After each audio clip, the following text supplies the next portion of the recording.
With that, let me turn the meeting over to Jerry to introduce our speaker. Just a quick point. These proteins fold, and if they don't fold right, they don't work. I'm very excited for this talk because it's something that has been a problem that's been around physics, biology, chemistry, you name it. Everybody's interested in this. Every human, every animal on the planet is interested in it because it's how we work. So I'm Jerry Stenbakken, and I introduced John, our speaker today. John is a fellow of the Institute for Bioscience and Biotechnology Research and professor in the Department of Cell Biology and Molecular Genetics at the University of Maryland. He is co-founder and chair of CASP, Critical Assessment of Protein Structure Prediction, an organization that conducts large-scale community experiments in computational structural biology, and joint founder of CAGI, a sister organization for advancing genome interpretation. He is an ex-crystallographer turned computational biologist. His research interests include the relationship between genetic variation and human disease, disease mechanisms, protein structure, and new ways of doing science. So he, along with professor at the University of California, Davis, co-founded this CASP, which was a biennial assessment of the ability of computer programs to predict protein structures. And along about 2015, 16, 17, somebody associated with Google and deep learning got interested in this, and in 2018, I guess, joined the competition for that year and basically changed history. And so I think John will tell us more about that better than I can. So John Moult. Thank you. So I guess we could be fairly informal about this. Just interrupt me when I'm not clear or whatever's going on. What is this? I've got this title of Physics and Information Battle, as it were. And just to tell you where I'm coming from on that, my first degree is in physics. And once you've an impressionable mind has been exposed to physics, I think you never recover. So I tend to approach problems from a physics mindset. And as you'll see, there was a long time in this problem when it seemed like physics wasn't going to make it. But I want to at least argue at the end that what we're seeing with deep learning is, in some interesting sense, actually physics. I'll spend a little time at the beginning explaining the problem, assuming that most of you probably don't know much about it. If my machine is not frozen, which it is, I would do wonderfully. I think you're. Oh, I am. Oh, there you are. Recorded. You have to do an OK down there. All right. OK. So you probably know a lot of this already, but you're lower right. So you're familiar with it. We're recording this, right? Yeah. That's and then you can say OK. You go down the lower right there. Yeah, I think Howard asked him. Oh, that's not there. OK. So we might have to live with it unless somebody else got it. There's several things here. I'm not connected to, and somehow we switched cameras to the camera somewhere over there rather than my screen. But that's why I'm sort of looking up like this, if anybody's wondering, whether I'm looking at the ceiling, but doesn't matter. OK, so the sort of central dogma of molecular biology, been around since the 50s, is that DNA codes, of course, for genes, and the coding is a 4-letter code. That code is transcribed into a sort of intermediary, a messenger RNA. It's also a 4-letter code. Doesn't do much except get from here to here. And in turn, that codes for a polymer consisting of a string of amino acids. So there's 20 different types. Some of them are sort of familiar, some less familiar. Methionine, arginine, valine, asparagine, and so on. Okay, let me interrupt you a bit. Yeah, sure. For going from messenger RNA to getting the amino acids and getting them into the ribosome. There's an intermediate step there that I somehow is You mean how my mind the that says sort of that there should, machinery that gets you from here to here, sort of thing, from the messenger RNA to the protein? yeah, to transfer RNA. Right. There's a lot of sort of molecular machinery Yes, which gets you. So there's a sort of thing. How does this particular codon code for methionine? Well, there's a specialized RNA which binds both this codon and this amino acid, and so gets a hold of it and puts it in place on this ribosome machine. And you right. make a covalent bond to the next amino acid. Yeah, then it feeds it in more one by one, which the ribosome attaches Yeah. head to toe. But I think what we need to know today is that this is a polymer. It's got 20 different building blocks you can arrange, so there's rather a lot of combinations you can make. And a small fraction of those combinations will have the property that the polymer folds up. So this is supposed to be the polymer backbone. And it's sort of color scheme here goes from blue to red. This is a small protein. Folds up such that the atoms of the protein are very tightly packed. Pretty much every chemical group is in an environment it likes. So what are we seeing here? The hydrogens are stripped off for simplicity, and you're seeing mostly oxygens, nitrogens, and the green are carbons, and the occasional sulfur. And this is a covalent structure. I'll show you a bit more about how it relates to this in just a minute. Okay, now these sheets, Yeah. the sheets and the lines are all folded up. Right. So this is a way of showing the fold. This is called the fold of the polymer in the folded state of the protein. So there's this transition from I'm going to show you a bit more of that in a minute, from having made the polymer to getting the folded state. Okay, let's look at actually how that. So this is one protein fold, and I'll show you in a minute how this confers function in general. There are lots of different protein folds in biology. It depends how you count. So humans make about 20,000 different proteins, which have not that many folds, but a lot of folds. And then other organisms make different proteins. So here's a sample of folds. This is from actually a bacterium, Haemophilus influenza, and these are all proteins that organism makes. And I'm showing you this slide because I want to give you a general sense of the variety of folds. So we saw one just now which had a lot of these, well, you can see this because I can hardly see it, these extended yellow strand things. Let me just go back. These sort of substructures. And then a lot of things which are basically helical. If we look at this one, you can see very easily there's a helical stretch of this thing. It's folded up in that way.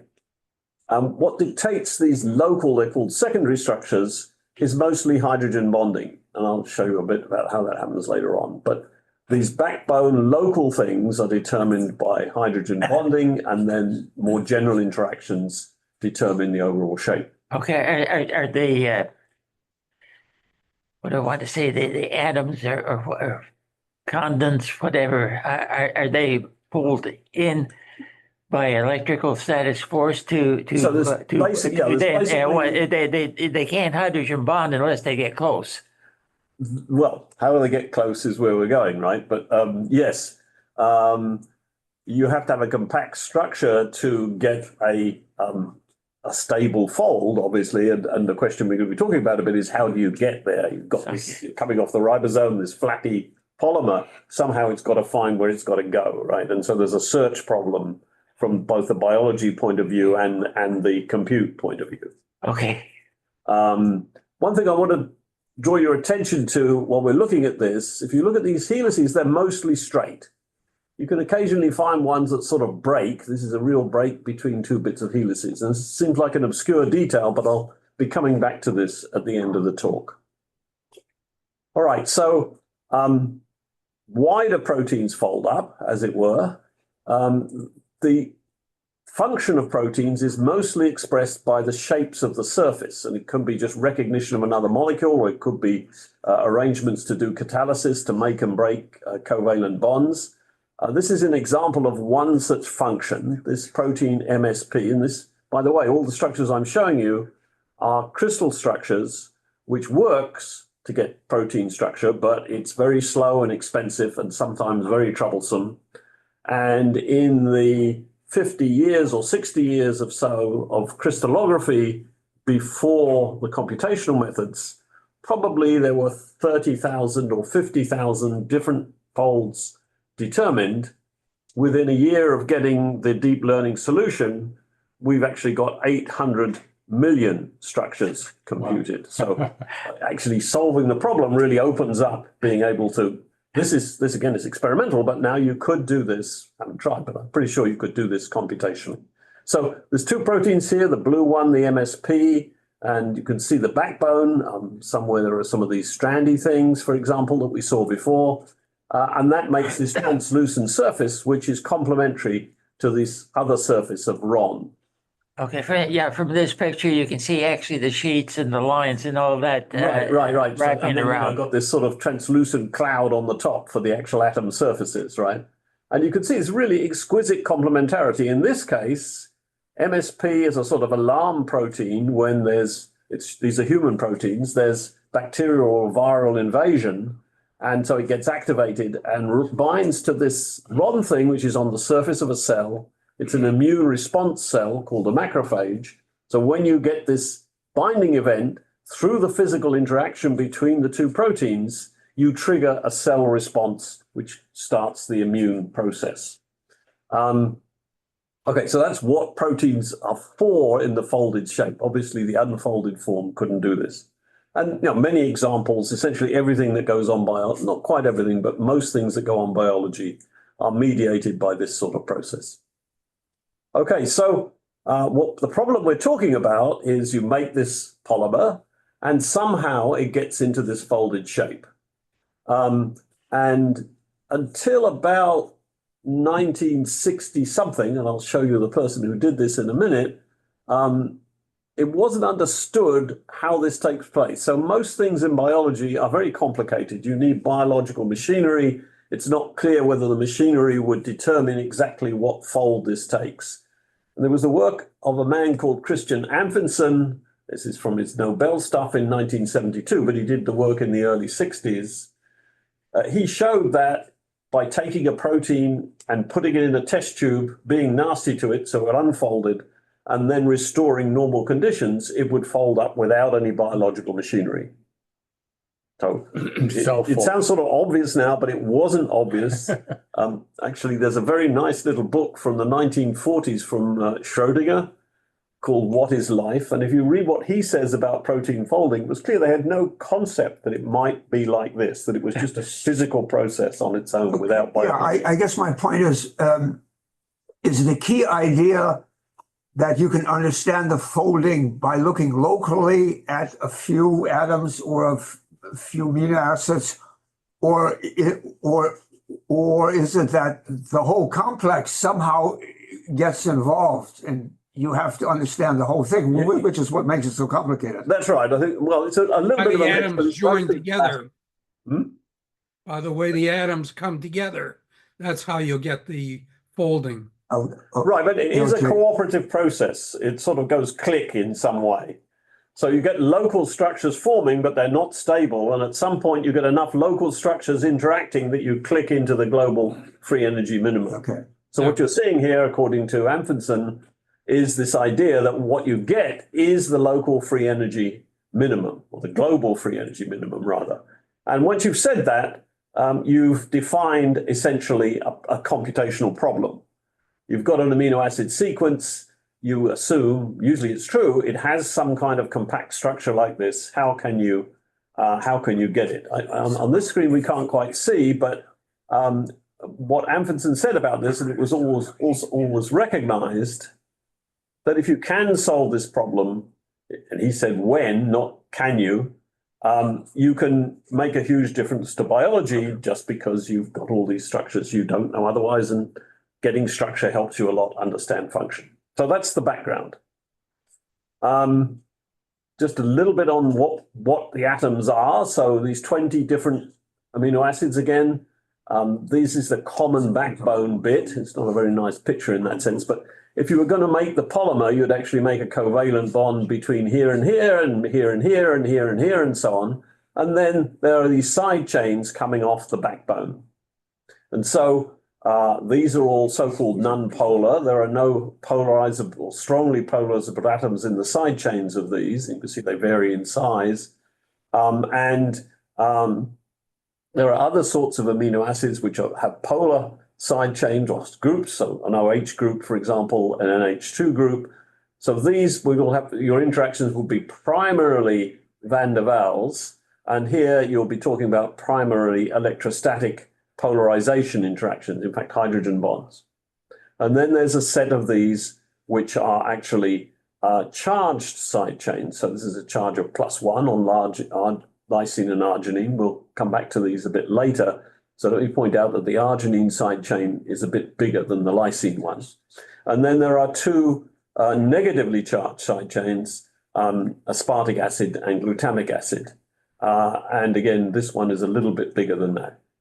So we're talking about electrostatics, either between charges or polarized groups, or always van der Waals, but in addition, these non-polar side chains, if you have them exposed to the solvent, and we're talking mostly about aqueous solvent conditions here, if you have them exposed to the solvent, you'll have an entropy cost because the water molecules, you can't see my hands, can you? Can you see my hands? Don't know. I'll try not to use my hands. The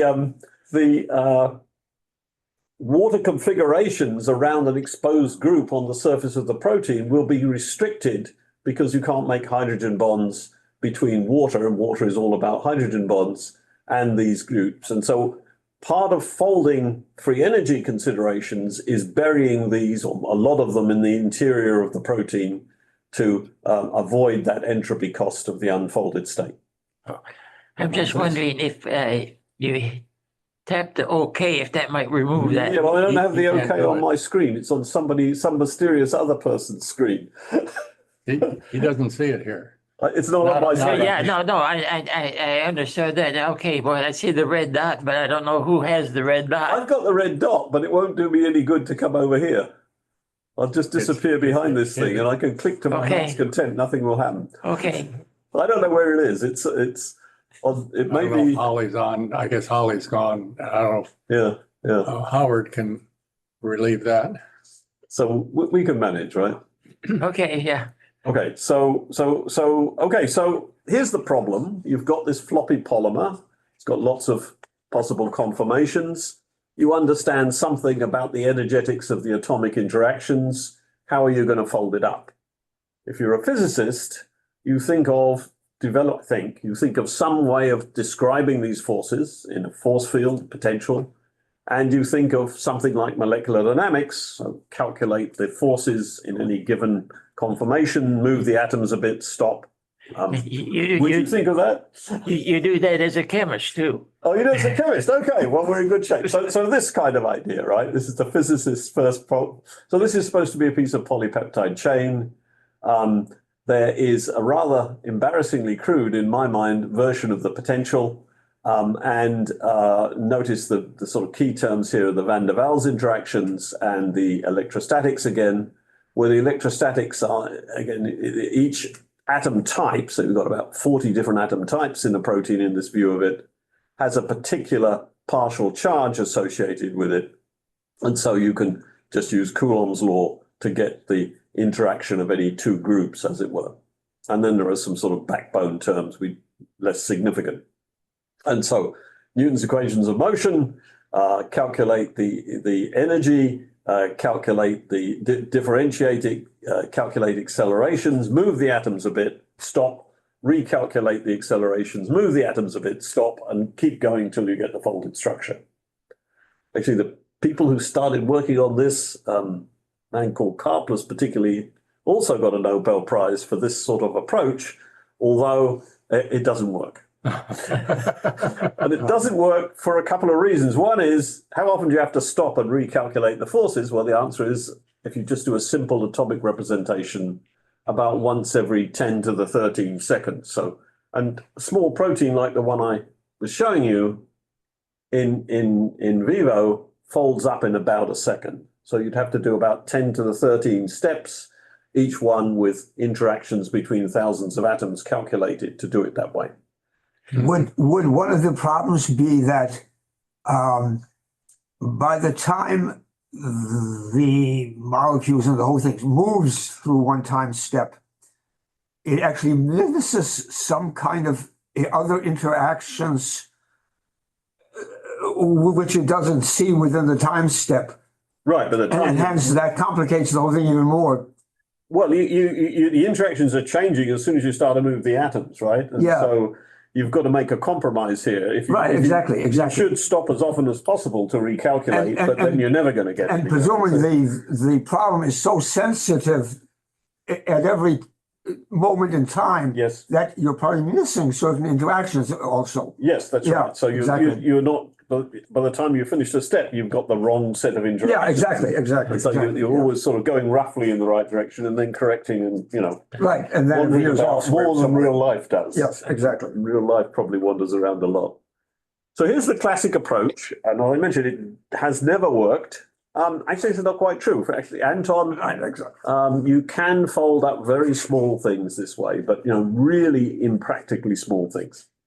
Some of the backbone, like the helix and Yeah. stuff, is that something that is reducible to simple physics then? Yes, and I'll get to that in a minute. Okay. So just to summarize why the problem is hard, it's a big search space. I think, different ways of counting, but any astronomical number you could think of for the number of conformations of the backbone you could have for even a small protein. And if you start talking about all the atoms in the side chains, it's ridiculous. And it's also a frustrated landscape. So I start to do this thing and I do this and I actually need to be like this. And so I've got to back off and try again. So it's not sort of all simply downhill. It's a very rugged kind of surface. Mm-hmm. And the free energy difference, there's a little bit of sleight of hand here, but the free energy difference between the folded and unfolded states is about the order of one of these hydrogen bonds. And there are hundreds of hydrogen bonds in a typical protein. What does AT mean? Where are you? At fold resolution?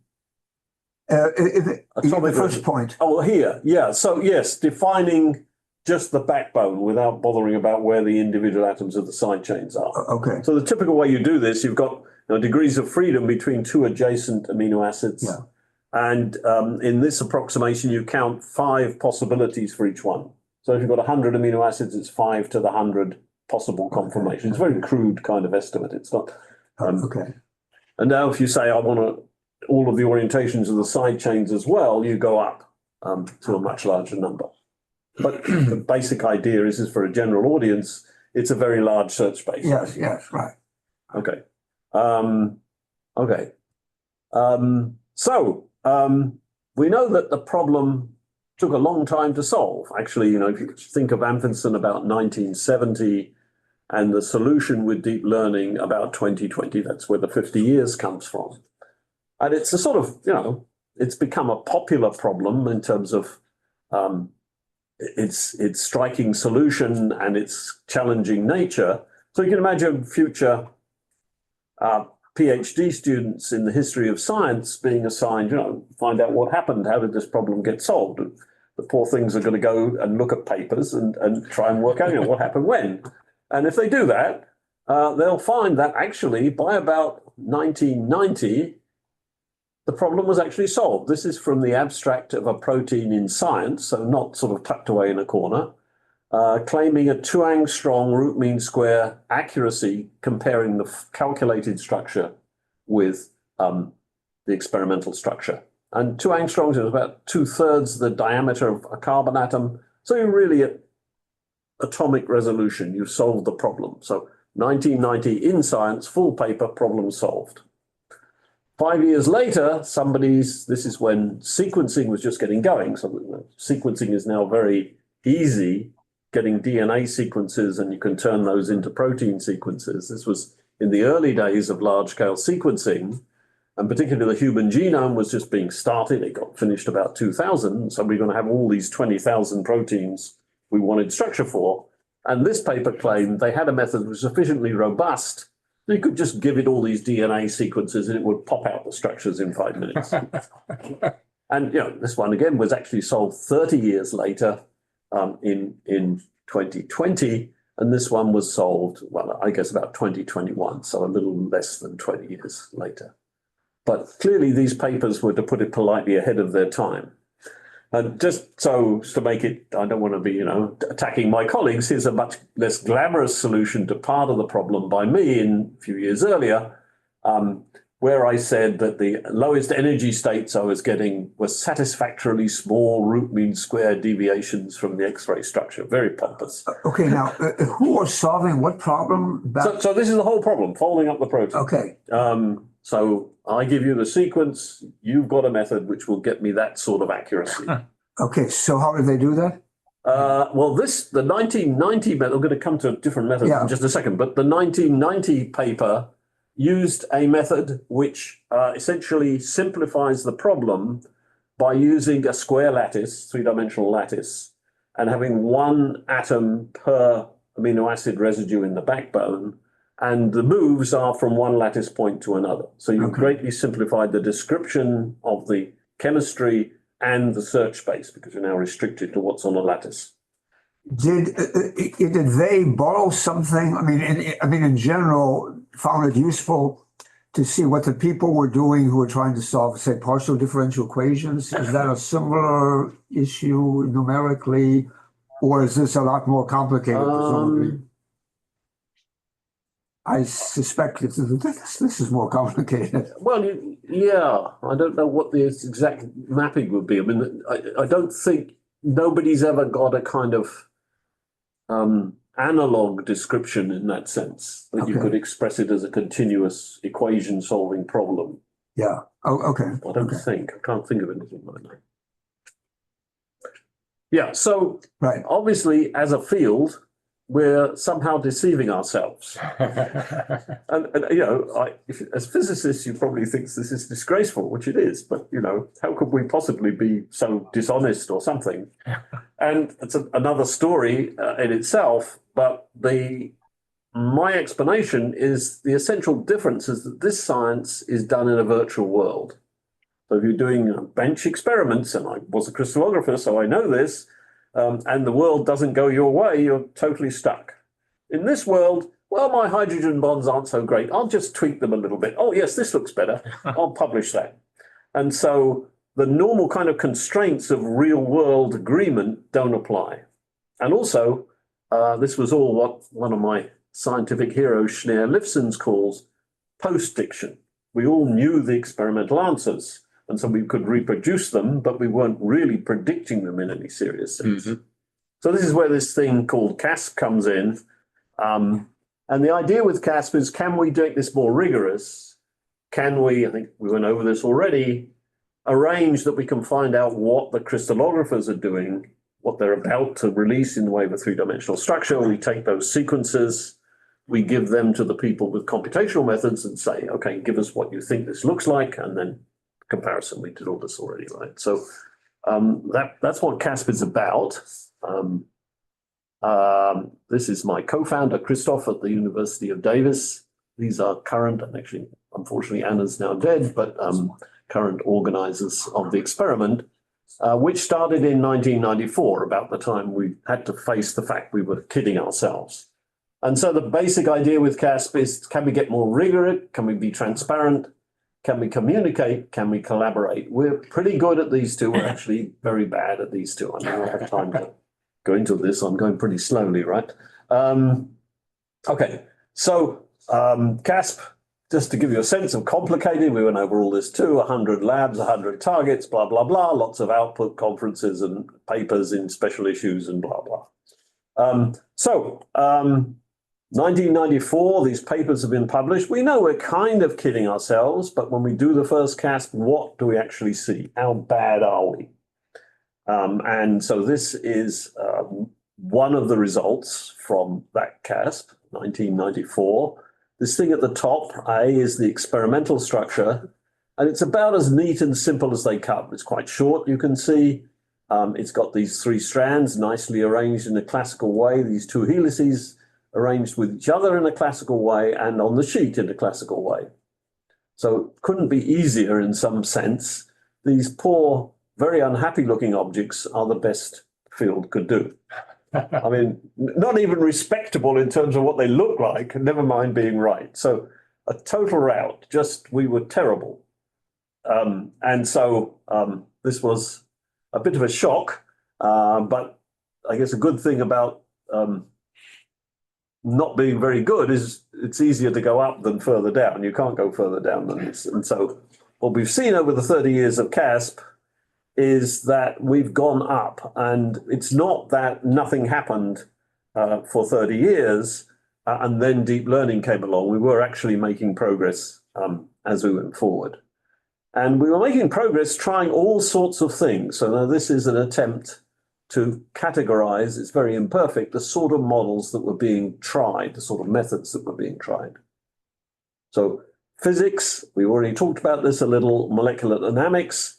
How do you describe the potentials of a given conformation? So a lot of work has gone into trying to develop mostly by parameterizing from small molecule crystals and things like that, what sort of partial charges, what sort of van der Waals parameters. Potentials of mean force, I'm going to come back to. So the idea here is if I've got enough experimental proteins done, I don't have to bother with parameterizing the force field somewhere else. I'll simply look for a particular pair of atom types. What's the probability of seeing them a distance apart? And of course, Boltzmann relationship, that gives you the free energy as a function of the distance between the atom types, and that's going to be relevant later. Structural principles, I don't know whether you call this physics or not, a number of things here. For example, the secondary structure of these helices and strands, can you predict where they are? And I'll show you an example of that a little later, or example of a method. If you can, then you've got this kind of, just put the solid bits together again. Fragment assembly, you sometimes see the same sort of local structures in proteins. Can you take those and sort of predict what the local structures are, even if they're not regular, and put those together? Both of these did contribute to progress some. They're sort of the Lego approach. Yeah, exactly. Yes, yes. I got some solid bits they've got to fit together. How many ways can I do this sort of thing? Yeah. The reason it doesn't work so well, or it has major limitations, is that actually you can't accurately predict, or very accurately predict, the secondary structure, because some of it's not determined locally. It's determined by what you're interacting. Mostly you can, but not, it turns out, accurately enough. And then Monte Carlo methods, obvious advantage over molecular dynamics. You can play with different sorts of moves. A generalization of that came along in the 90s, sort of genetic algorithm approaches, which I was very excited about. Reduced representation, so this lattice idea we just talked about for the 1990 thing. And then so-called evolutionary relationship methods. And nearly all of the progress here, progress up to 2020 was here. So proteins, they evolve the amino acid sequence, but they don't all evolve independently. There's some ancestral first protein, as it were, and then there's gene duplications and the sequences drift and you get a different function. And it turns out that if you could spot, you could see the memory of that in the statistical relationship between two protein sequences. If you could spot that they've come from a common ancestor, it's a given almost that the structures will be similar. So here's an example of that. This is two proteins in different organisms, actually with the same function, with a common origin. The amino acid sequences are about 30% identical. So if you line them up and counted how many times you got the same amino acid, be about 1 in 3. And you can see actually the three-dimensional structures are very similar. Some places like this helix is displaced about half a helix diameter. It's sort of messy down here. They look rather different. But if you simply copy the one you know experimentally, so you know a member of a family, to get a starting model of the other members of the family, you're in fairly good shape. So this is this branch of evolutionary relationships. Physics does come in here because you have only an approximate model if you copy from another member of the family. And so you can do the molecular dynamics stuff and related methods on that approximate starting model and try and take it more towards the one you're actually interested in. It works a bit, but it doesn't give you experimental accuracy when you do the refinement. You still get stuck somehow not getting close enough to the experiment to say you're done. And we can come back to some of that later. Maybe I should move on. So those at that point would work with smaller proteins. Smaller tends to be better, yes. Bigger proteins, it just blows up. Robert, even with small things, you rarely get to within that kind of 2 angstrom RMS that we said is roughly right? Okay, so where are we going? This one we've done. So again, I just want to emphasize that this is, I think about it as like, evolution overall. It's punctuated equilibrium. There's these dark pre-Casp days, and then a whole set of different things which edged us forward in terms of partial success. Contacts, we're going to come back to in a second, and deep learning at the top. And I actually made this slide some years ago and thought I was joking, but in many cases now, you no longer need the experimental methods. So this is where we went. Actually in the last 30 years, not the last 50 years after Casp started. You can look at that a bit more numerically and look at the average accuracy of the structures you're generating computationally. And so what we use for that is a measure of how well the backbone, the fold of the experimental structure superimposes on the calculated one. It's somewhat complicated formula, but 100 would be exact agreement. You really can't get to 100 because the experiments aren't that great. So 90 is what you'd call done. If for any target you've got 90 or above, you'd say success. Just getting the shape right is probably around 50 or 60, of the sort of general topology of the thing. And then random is somewhere 30 to 40. And the reason these lines go down, so one line here for each Casp through, where are we, 2016. The reasons these lines go down is over this end, easy means you can use that kind of in the same family information. So you can get sort of near the answer.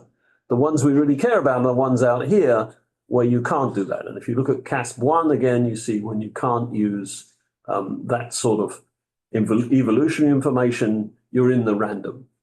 And that's 1994. In 2016, 22 years later, we've gone up a lot, but we're still a long way from 90. We've got a lot up with those methods I was just outlining on the punctuated equilibrium and so on. Okay, so now let me just go back to this for one more point. So this was structure-based methods, and that's why the left-hand side of that plot, there were good results.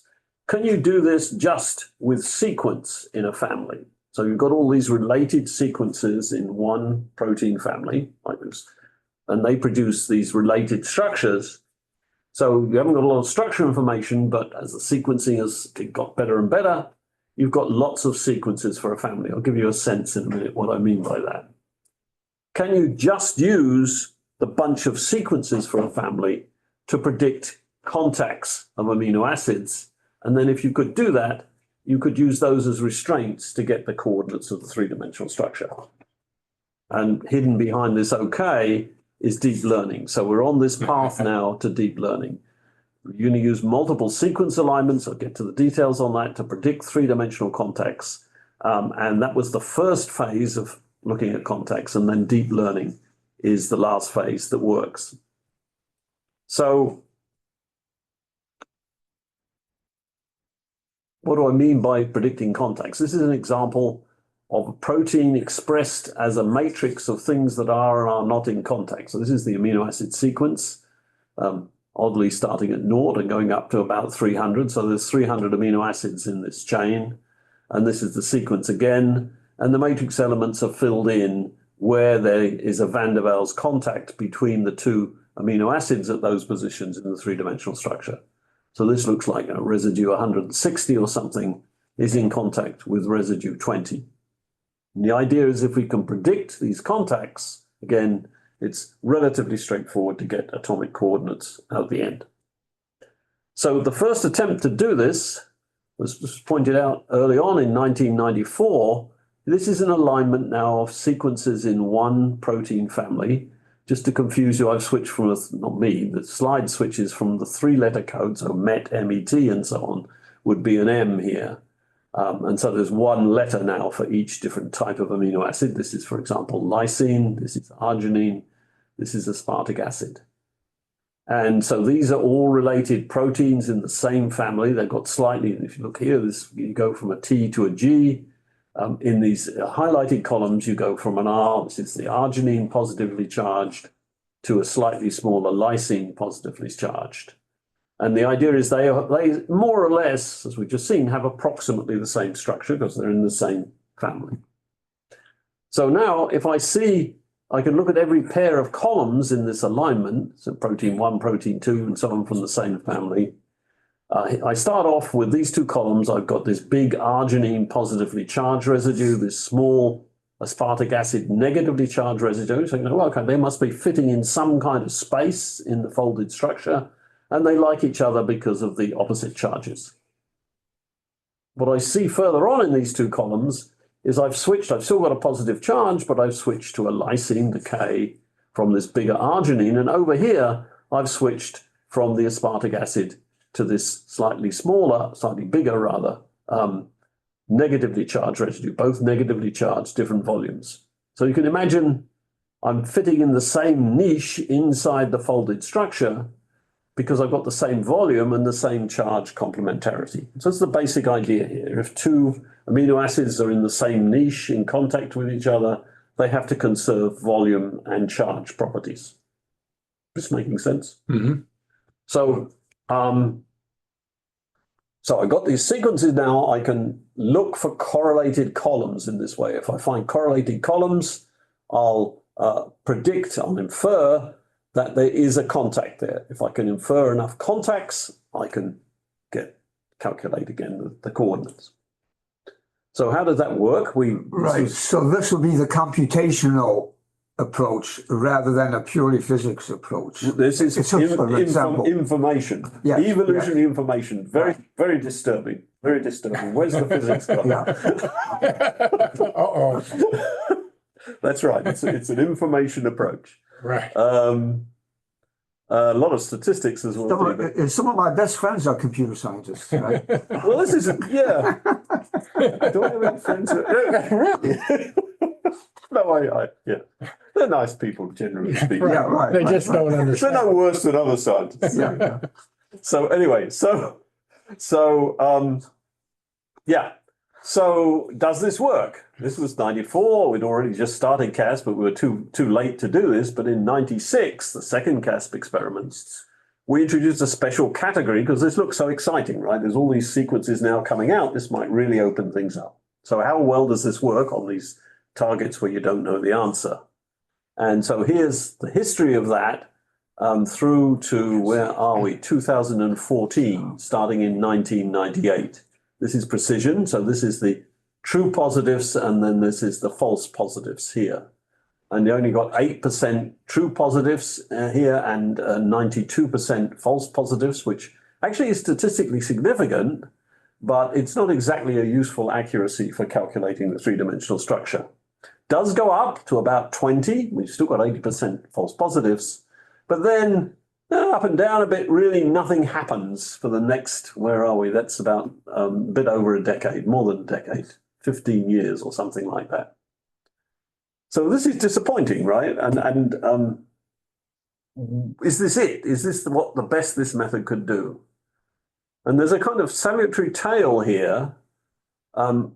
We're actually doing it wrong. If you think about it, this thing I said, if you see these correlations, you can infer a contact, but maybe there are other reasons you have correlations here other than there really is a contact. And that could be the source of the false positives. Okay. And if you knew any statistics, which it turned out our entire field did not, you would know that there will be other sorts of things doing that. And I was first aware of this in, you can skip some of this, in 2010 from this paper by these people. And what they pointed out was, these are supposed to be amino acids. So this is an amino acid I, and I'm trying to find out whether it's in contact with J, and it's actually not. They're too far apart to be called a contact. But I is in contact with amino acid K, K is in contact with L, and L is in contact with J. And so if you looked at the columns for these, you'd find that indeed there's a correlation, right? And there's a correlation here, there's a correlation here, and then there is a residual knock-on correlation between I and J, even though there's no contact. Mhm. So I was totally unaware of this problem until this paper, and I read it. I thought this is very nice, but surely, actually, this is going to be weak, right? I mean, you sort of got through three links here. You have something left, but it's not going to be much. So those aren't going to be the dominant contact predictions. They'll be in the background somewhere. Had I read a paper on all this from 1999, I would have realized that there's more than one path from I to J. So this goes through K and L, but there's another one here between, I don't know, Q and T or something. And there are many paths of contacts between any pair of amino acids I and J. And the partial correlation resulting is additive. So if we've got 20 different paths, I'll have 20 times what you get from one, and these actually can turn out, often do, to be larger than from real contacts, and that's the source of the false positives. Once this was realized, there are actually lots of methods. We should have known this. This is partial correlation. It was came into statistics in the 1960s. It was used actually in 1D icing models in the 1970s. It was first pointed out for proteins by this man Lapides, and then lots of people, now 2009 on, people woke up. And once you know the problem, there are classical kinds of ways of handling. So message passing, matrix inversion, maximum likelihood, and so on. It's a terrible embarrassment that as a field, we did not realize this was going on. And this is what I meant about communication and collaboration, Right. in spite of CAST not being strong. Okay, I don't think I should belabor this more. This is a lot of stuff about this point here because I'm sort of obsessed with it. But anyway, what happened when that was fixed was we went up, this is now 2016, to 47, a doubling by doing the statistics, right? Something happened. Something happened. And the thing about CASPERS is 2 years, right? So you see something, 47, well, it's great, right? But it's still 53% false positives on average. And we did see a couple of really nice predictions, but not many. And so, but on the other hand, we've just fixed it. Maybe next time we'll do much better, right? And indeed, we did do much better next time. Went up to 70. And so we thought, well, this is great. But it turned out that this was not the classical contact prediction stuff we've been talking about. This is where deep learning methods came on the scene from a totally different direction, but is related in the sense that the first deep learning methods were predicting contacts, but in a totally different way. So let me introduce you to that a bit. And so this is about neural networks, and I would guess you probably know a little bit about neural networks. Yeah. But this was actually this man, Karplus, who got the Nobel Prize for the molecular dynamics stuff, in 1989, first used this to predict, in fact, where helices or strands are, the secondary structure thing. Took those building blocks you might use in a Lego kind of way. And it's a very simple network. You want to know whether this middle amino acid, a serine in this case, is in a helix or a strand or something else, in which case you get a split signal. You embed it in the amino acid types roundabout. So you've got, this is a 17 residue window. Amino acid window, you've got 17 input nodes, and then one simple hidden layer and you predict the output. So this was using in 89 using neural networks. Which were Okay. sort of around at that time, right? Yeah. And then after that, of course, got very established. And actually, the best method for using neural networks for this secondary structure problem was from the man Chris Sander, who went on to do the contact stuff. Okay. Anyway, I'm just trying to give the sense of this. So the idea, of course, is you've got a lot of proteins, you know the sequence, you know the experimental structure. You can start with random connections between the nodes and train weights for the nodes by looking at the error when you put in a particular sequence, and then propagating the error back to correct the weights on each of the edges in the network. These networks, though, were very limited. You couldn't make a lot of hidden layers. And the word deep in deep learning comes from putting in many layers here. And you couldn't do that because, okay, how do you do this? I put in my sequence, I calculate an output signal. I know I've really got a helix here. I should get a 1, 0. I don't, I get a 0.4, 0.6, let's say. And so my error here is 0.6 and 0.4. I feed that back and I alter all the weights. And if I do it just on 2 layers, it's okay.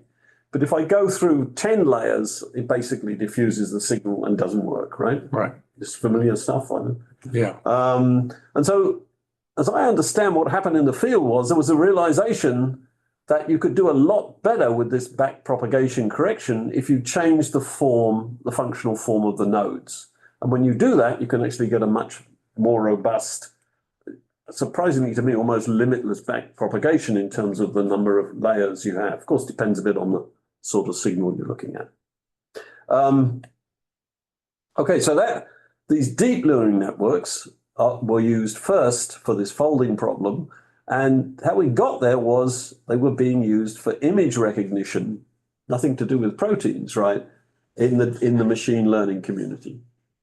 And a classic problem was telling the difference between a cat and a dog picture. So you're a big pile of cats and dogs. You know the right answer, so you have an output. It should be 1, 0 because this is a dog. And how do you do this? You use convolutional methods where you have a mask of some pixels that you move around the image. You sum up the pixel values, and that gives you an input to a first layer here in the convolutional stack.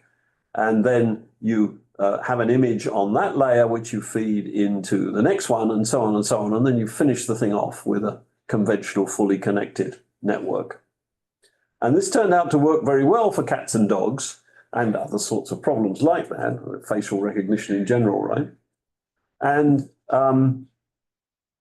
the trick you're doing here is to essentially say, well, I can do this if I just look locally in the image of what's going on. So, for example, this is moving around, it hits the ear, and this particular region, the ear, is fairly distinctive usually between cats and dogs. It's not definitive, but it's one of the main differences. Cats' ears and dogs' ears usually do. There are some dogs, but it's unusual. So, and the idea is that you're picking up the where you should pay attention to the relationships by concentrating on this mask that's moving around.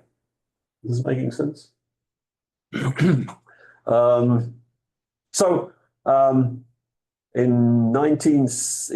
2017, a man called Jimbo Zhu published a paper on applying this to proteins. I guess you've spotted the analogy. This is the contact map stuff.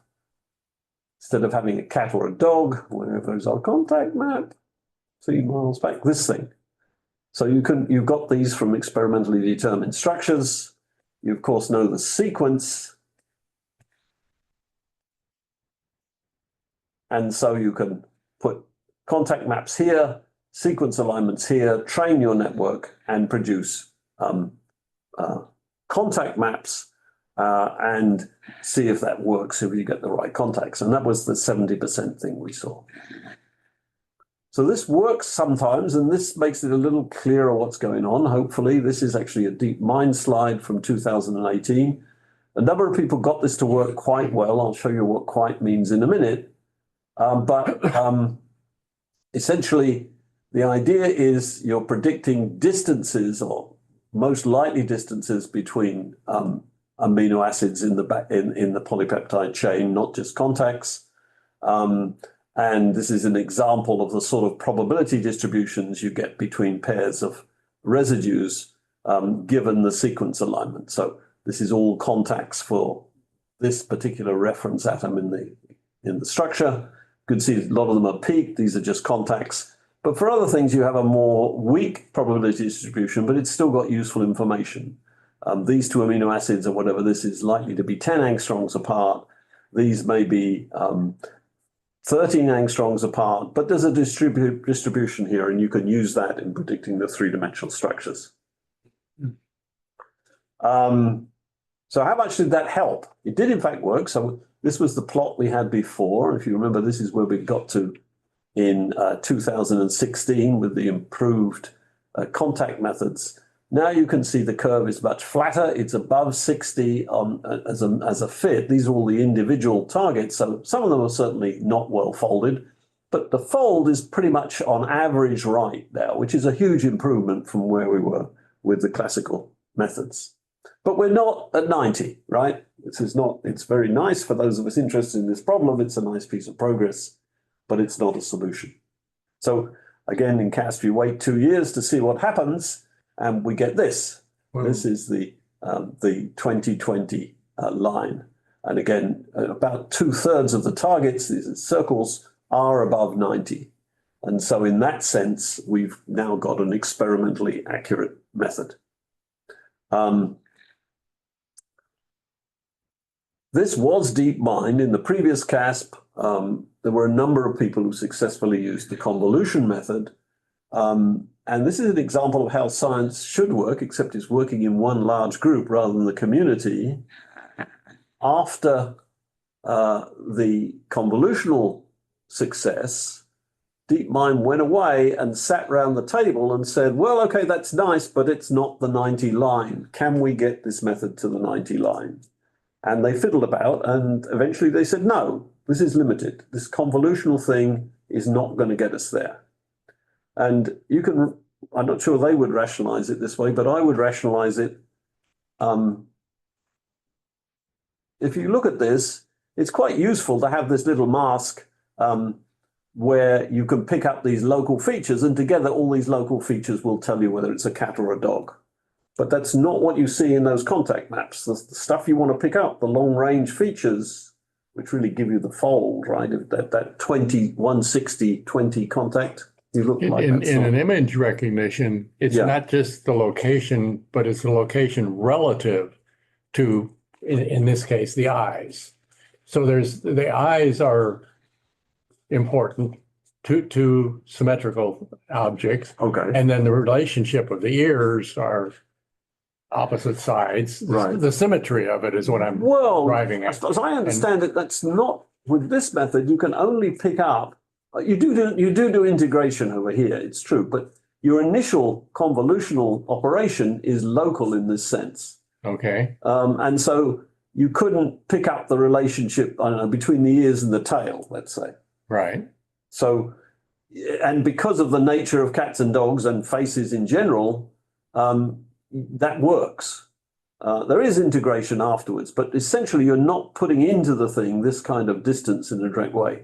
There are variants of this. You can actually split the mask up, so there's sort of 4 bits that move around in a coupled way. But to me, the limitation is that you can't pick up, I mean, it's a very different object, image object than, oh, I've got this so far away. Here, right? Mm-hmm. I want to pick up this guy. And I'm sliding my mask around, which is how you do it. And I'll pick up the relationship of this to the things round about, but I won't be able to pick up the relationship of this to these things, for example. But you can think about this convolution stuff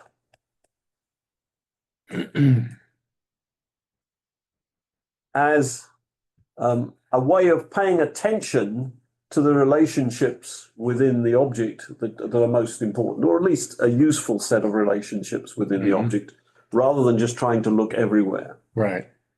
And so what DeepMind came up with, and this was an emerging method during this period, was a different way of doing attention.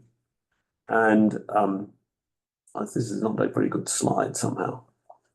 Well, first, yeah, let's look at this.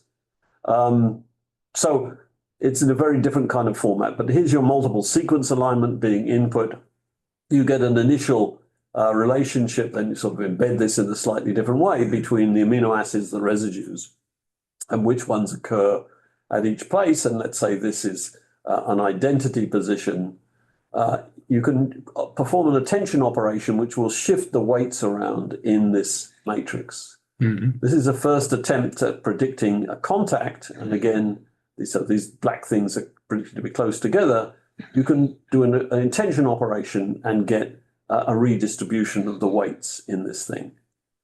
And essentially, attention works as a mathematical formulation, but by simply picking up the edges which have got the most significant information flow in, beyond just having a weight that you've got by backpropagation.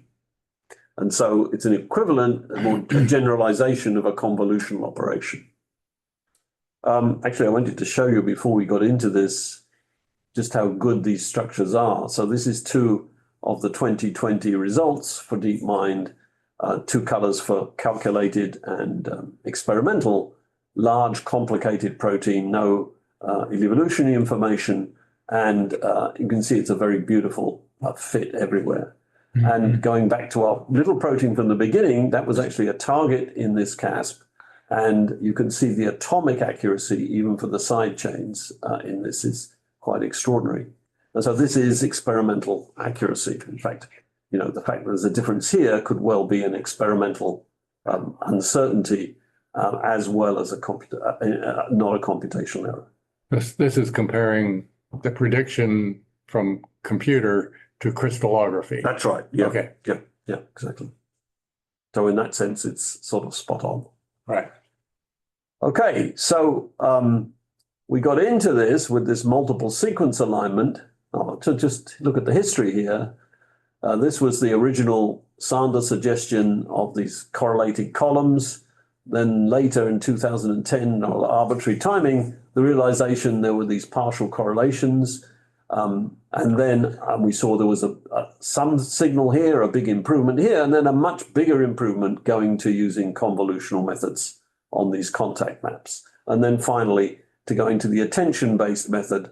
There's a lot more stuff in here, right? But going to the attention-based method of 2020, it's this AlphaFold 2, so-called, from DeepMind. Just to emphasize that we really haven't gotten there, we had this 2 angstrom claim in the 1990 paper. And so this is the fraction of targets, of the 100 targets each time, where the root mean square was, in fact, under 2 angstroms. So we're starting back before the onset of the accurate contact methods. So this is Cas12. You can see that was true for 10% of the targets. It went up to 30%, which is not bad with the improved contact stuff, but then, this is the convolutional result. This is the improved contact stuff. This is the convolutional result. And with AlphaFold 2 in 2020, 70% of the targets are under 2 angstroms RMS, just to emphasize that this is where people said they were in 1990, 30 years on. Okay, so great, but what about physics? What's going on here? Is it just information? Well, the first thing to think, of course, is that both the contact prediction stuff and the neural networks are inputted with this sequence stuff. And so it looks like it's this boring evolutionary information. That's what's going on. But you can test that, right? You can say, okay, I'll take this network, and instead of giving it the multiple sequence alignment, I'll just give it the sequence of the protein I'm actually interested in. And when you do that, performance gets much, much worse. But it's still about a third of the time you get a really accurate predicted structure without any evolutionary information. And maybe more compellingly, there are design structures which are sort of more robust in terms of their energetics. And these days, to test a design structure, you should really do an experiment to find out whether you've got the fold you intended. But you can just put a sequence into AlphaFold 2 and be assured if it folds up right, your design is right. If it folds up wrong, your design is wrong. And so you don't need, it's not perfect or anywhere near it without the evolutionary information, but it does still work without the evolutionary information. So that's a relief. But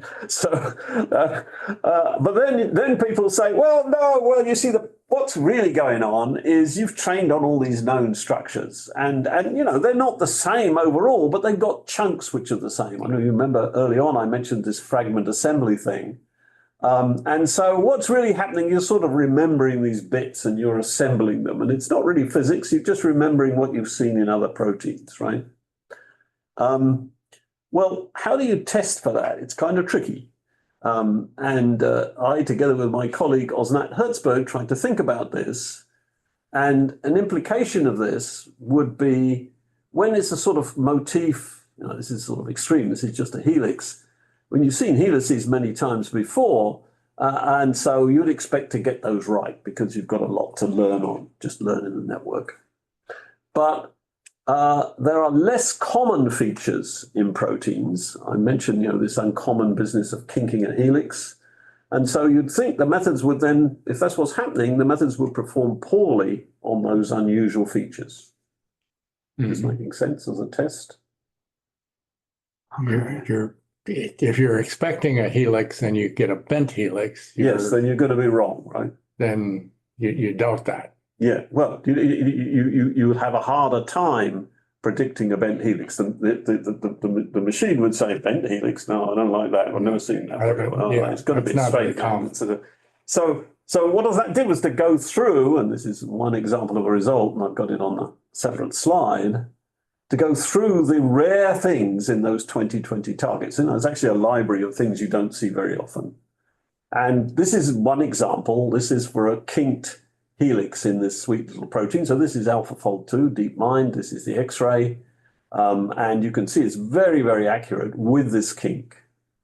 Now, kinked helices are not, even though I didn't show you any in that little sample of folds, are not so extraordinary. But when they happen, there's always to get this hydrogen bonding to work, you need a different block. You need a block on the hydrogen bonds at one position, and that's usually done with a proline residue. Otherwise, you're going to miss a hydrogen bond.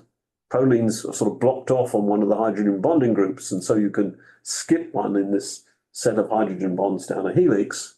And so you usually put a proline at the kink to make it energetically half acceptable. This one, and it's not unique, but it's very, very unusual, has no proline, has a regular kind of amino acid, has to somehow cope with this missing hydrogen bond compared to having a straight helix. And you can fit a straight helix in here. Actually, the second best group was the Baker group, another one of the Nobel Prize winners, and they had quite a nice looking model with a straight helix. So what is it that's being picked up about the energetics which allows AlphaFold 2 to get this right?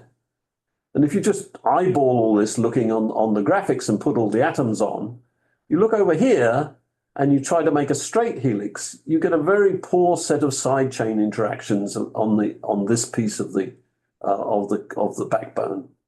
But if you put this in, everything sort of clicks into place. And so what you're looking at is stabilizing a strain here by getting a better set of interactions over here in essentially a completely unique way, as far as I know. Never been seen in the training set. So somehow you're getting this sense of the energetics in this thing. And this was a general result. Looking at the unusual feature reproduction, there are some nuances here, judgments of when you should say you expect to get the feature appearing, but essentially they're all right. There is no tendency for rare features to be less accurate than common features.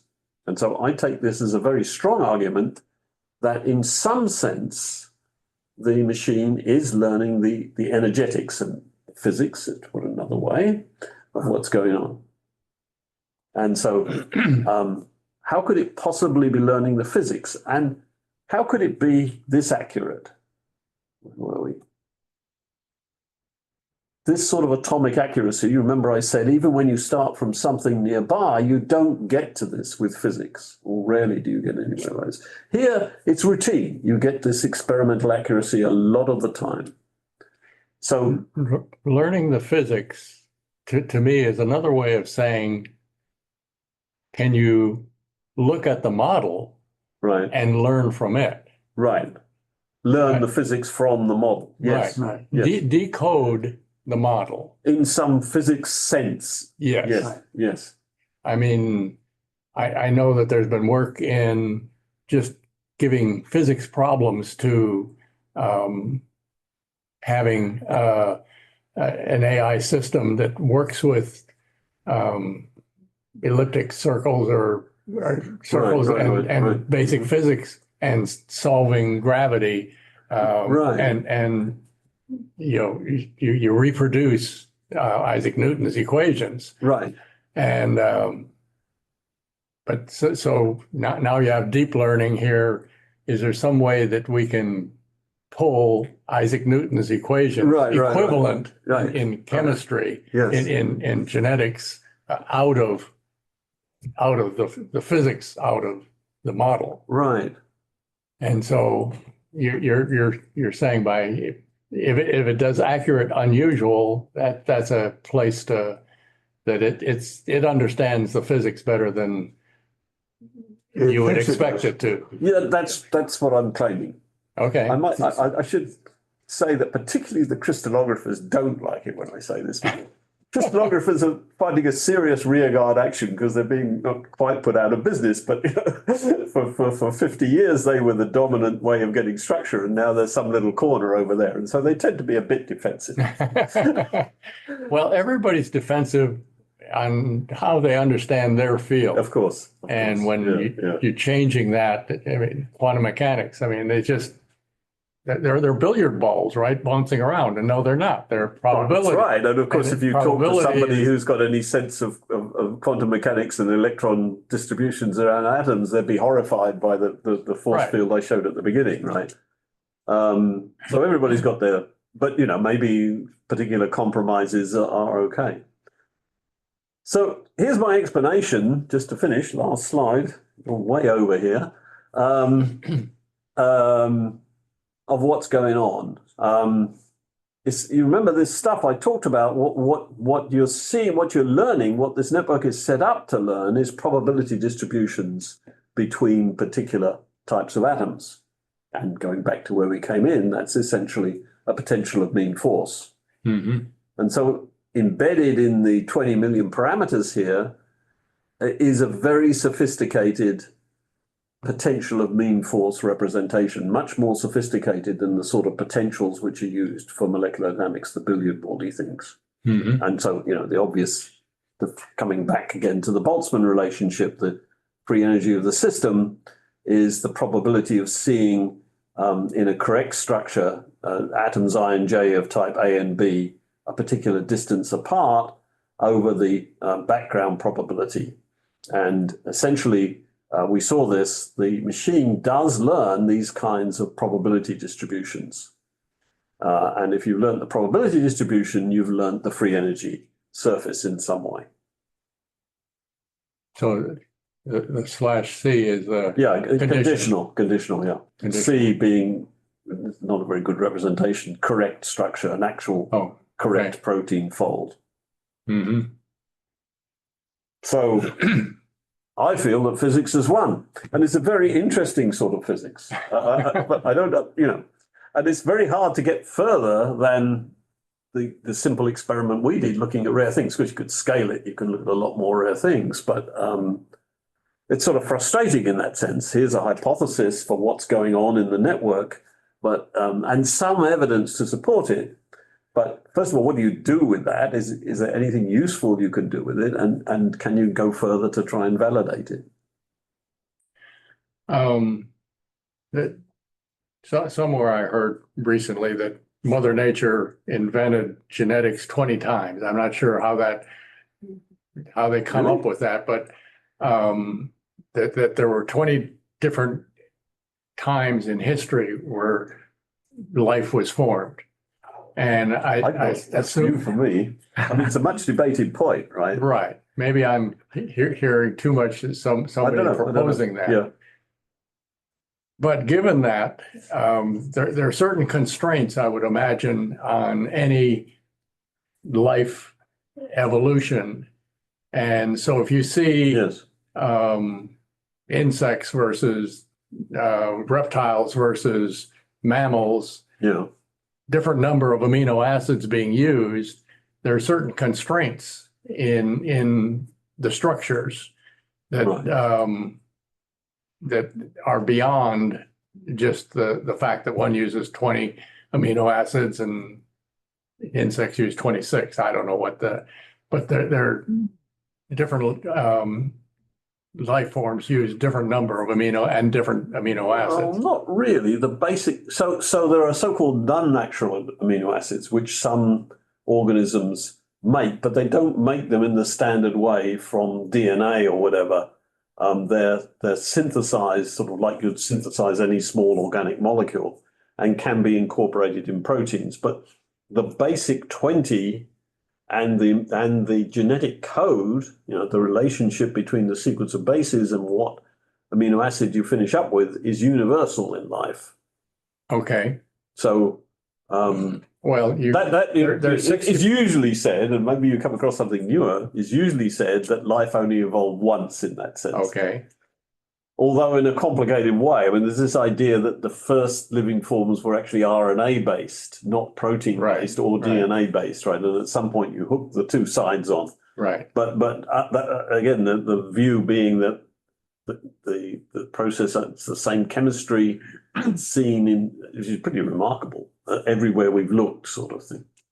So, I mean, I probably ruined your point, which wasn't the quite. codes are 4 options, three of them, 64 possible. Yeah, right. So more than of one. which only 20 are used, but aren't some That's true, yeah. amino acids, 2 different codes can be used to. Yes.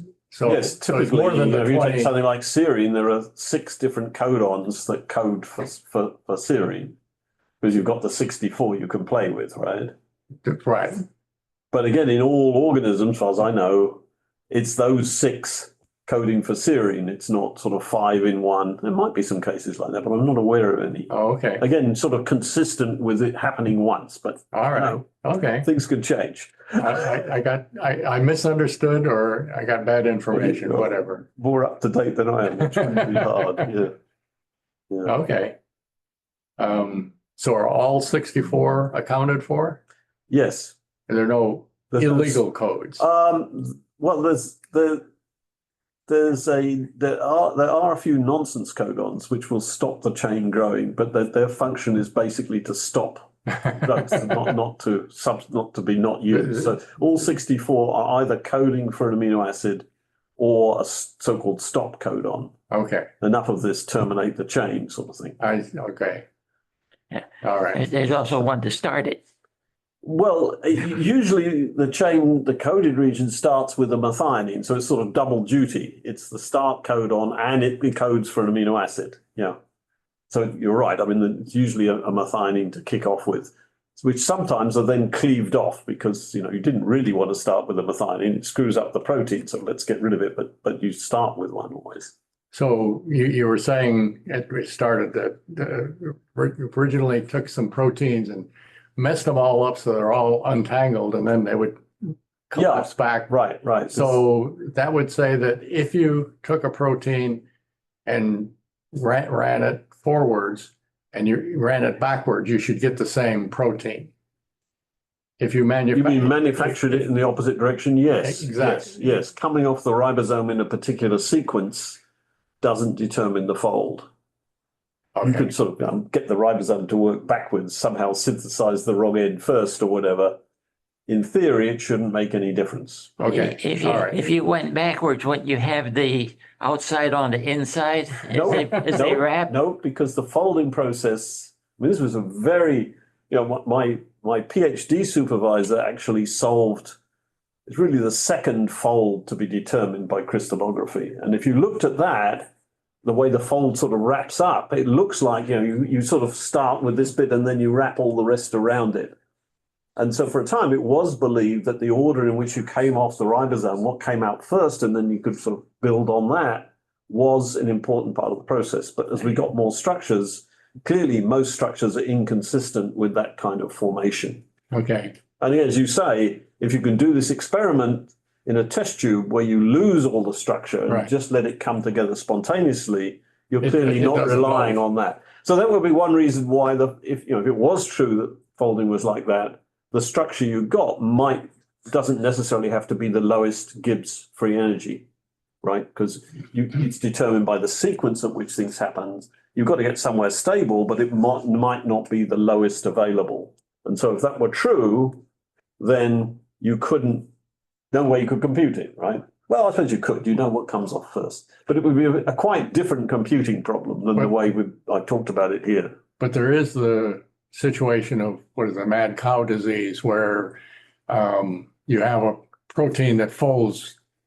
There's two stable states. Yes. And yes, if you have, if you get associated too much of, you get any of the wrong fold, then it starts slowly destroying the brain or whatever. And so there is multiple stable states. Yeah. Okay. So back in 1972, when Amundsen had done his work, it seemed like there was only one state for each protein, one fold, right? We know now from experimental work that for some proteins, we'll come to the prions in a minute, but for some proteins, there are multiple folded states which do different functional things. Something binding changes the shape of the fold, which allows the protein to do something that's switched off in its sort of resting fold. And it's a very small energy input from, let's say, binding a small molecule to tweaking the fold of the whole protein so it does something it's inhibited from doing without that small molecule being there. So there's an awful lot of multiple conformation processes. And in fact, one of the things we're now doing in CASP, this community thing, is to include what experimental data we've got for those multi-conformational states and say, can you not only predict the sort of obvious one, but can you predict these alternatives as well? Mm-hmm. The prion thing is interesting because proteins are very prone to aggregate. If you just, with the sort of Amundsen experiments where you denature things, you have to do it at a low concentration, because most proteins, if you just pull them apart somehow, won't go back to the fold. They'll actually aggregate with other copies of the protein in a quite ordered way. Those beta strand things, many proteins, you can just build up a big plaque, basically, of between unfolded protein molecules. And I once heard somebody say that, we always think of the problem with proteins being to get an amino acid sequence which folds to a nice stable structure. The big problem is to avoid aggregation under real conditions. You've also got to design, as it were, your sequence of amino acids not to do the sort of things. And that's what happens with prions. It's an aggregation between multiple unfolded copies of the protein, not a different isolated conformation. And so it's these aggregates, the alternative, which actually are toxic to cells. And there's a nasty process. So, get this aggregation occurs with the prion protein in some neuron, and the neuron doesn't like it. And so it spits it out into the space between the cells in the brain. But the other daft neurons pick it up. And once you've got this seed of aggregated proteins, you put it in another cell, it'll grow because you've got this surface to put the protein on. And so the whole thing spreads through the brain, and the neurons don't like it and they die. This is the plaque that builds up. That's the plaque, yeah. Because in other cases, many neurological diseases are plaque. So Alzheimer's is classic amyloid white plaque which forms. And in Alzheimer's, there's actually another protein. The initial formation of the plaque, the amyloid plaque, that's sort of the obvious thing in Alzheimer's, isn't what causes cognitive decline. It triggers another aggregation inside cells of a protein called tau. And like with the prion proteins, it's the tangled tau in the neurons, which actually causes the loss of cognitive function. So this problem of proteins not aggregating and causing trouble is a major issue for biology to avoid. I don't So it's a have, very long answer to your. I don't have a background in crystallography, but when you talk about crystallography, I Yeah.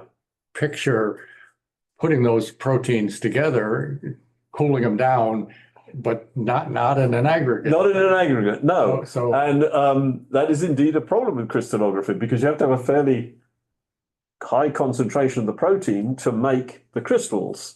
And you start concentrating, you get denaturation and this aggregate thing. So one of the tricks in crystallization is playing about with the conditions in which you're putting the protein in this high concentration to avoid aggregation.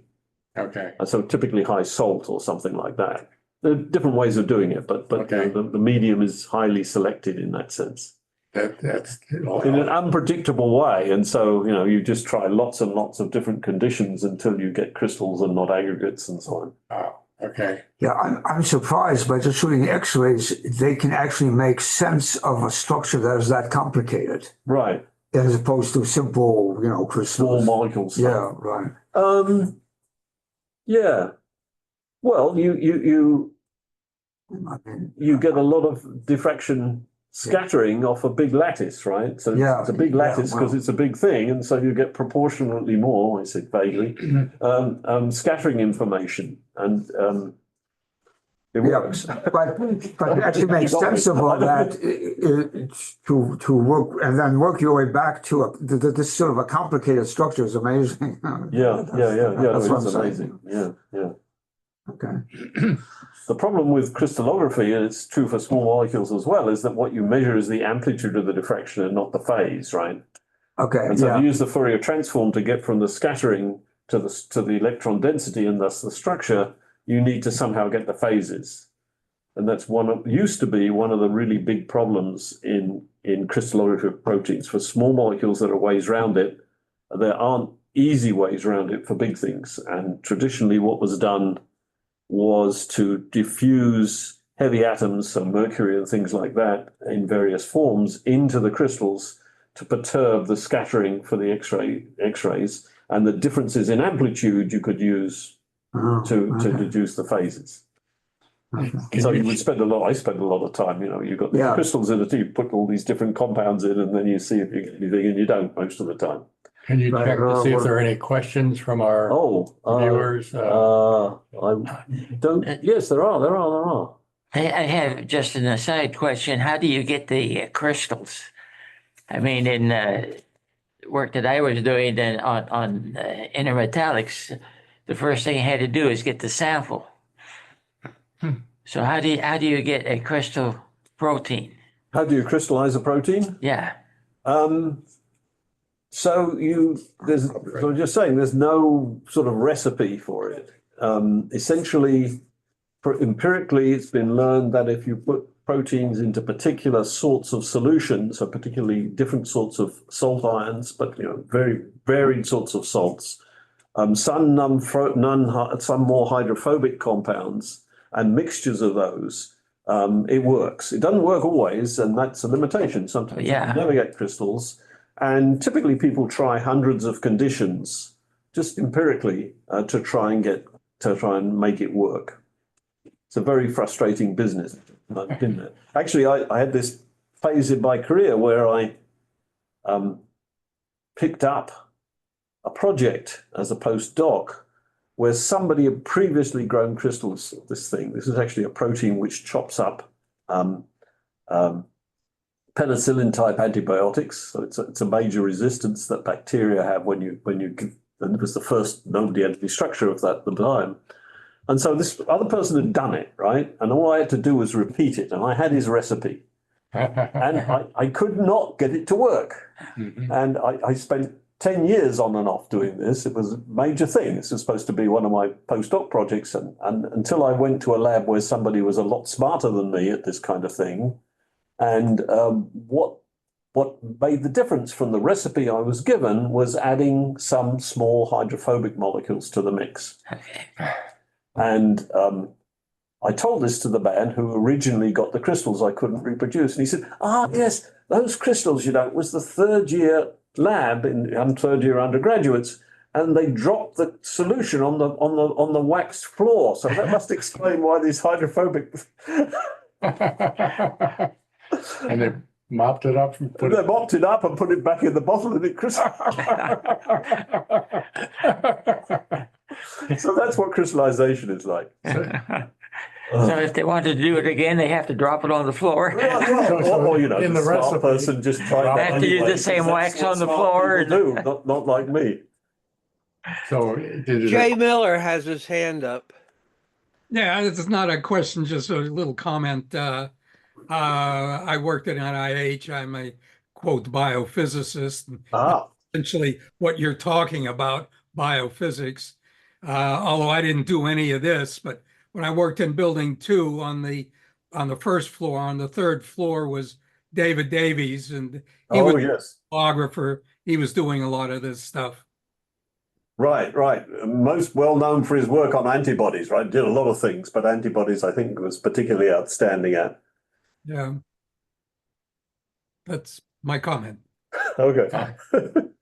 you. Yeah. So we do have 2 things in the chat. One was just about seeing the dot and my hands. Could have used my hands, maybe I did anyway. And somebody else asking about where they can find the recording. Let's see. I forgot to bring a permission slip, but we got to get you to sign a permission slip so Sure. we can Put it up. put it up. Sure. So we'll If you can email me that, and I'll I'll email you back, email you right? that permission slip and Let's then see, to find it, don't you go to the website of the the, APS website and then senior physicist group Mhm. and then talks are Put out posted there. there. Right. So whoever it was, does that answer? And we also want your slides. Oh, and the slides. Okay, right. I can make those available. I guess I just. So you can send it to me you. Yeah. and we'll get them posted. Any other questions online? I'm kind of chatting away here, ignoring you. Sorry about that. Is there, how many are still on? I can't actually see. 8. 8. 8 are still there? Okay. Yeah, could you I stop sharing? I can stop sharing. There. Any other questions? One question is, there any serious attempt to convert the many millions of parameters within the deep learning networks like Alpha 2 into an analytical equation for the free energy? Yeah, not that I know of. I mean, I know people have thought about it. Could you sort of boil down 20 million into, I don't know, 1,000 that you could actually work with in a normal sense or a familiar sense? Yeah. No, is the short answer. There's all sorts of work going on to try and make sort of hybrids in some sense. So training a network on classical molecular dynamics trajectories, for example, so that you can then actually use the network to sample more broadly than the molecular dynamics would. But that's sort of the reverse of what you're asking. I think you're kind of feeding the network implicitly the crude potential. I know there are people trying to do it. I don't know of any sort of interesting outcomes. Thank you.